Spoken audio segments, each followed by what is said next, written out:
My name is MeMe Cowans-Taylor. I'm a member of Restoration Community Church. And I was asked to tell my story. A lot of people don't really know what happened to me in 2009.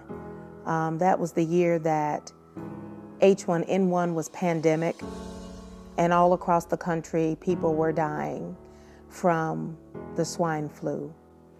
On September the 26th, 2009, I went to work and I thought I had a cold.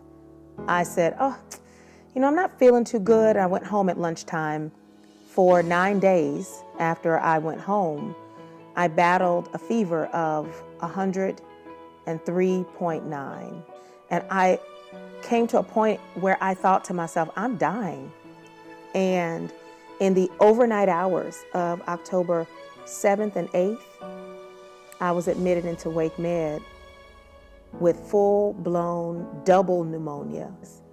A friend of mine, the one that took me to my primary care physician because I was so weak I couldn't drive myself, she was on her way to Bible study when the Lord told her to turn around and come check on me. And had she not done that, I would not be here today.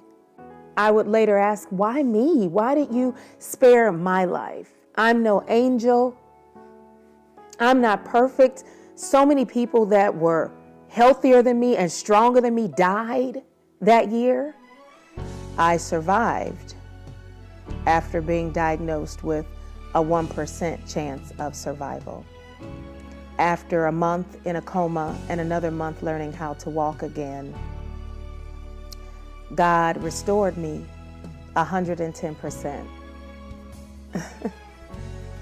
If any of you all are doubting the power of Jesus Christ, remember this story. And remember that if He did it for me, He can do it for you. Happy New Year and happy 2018.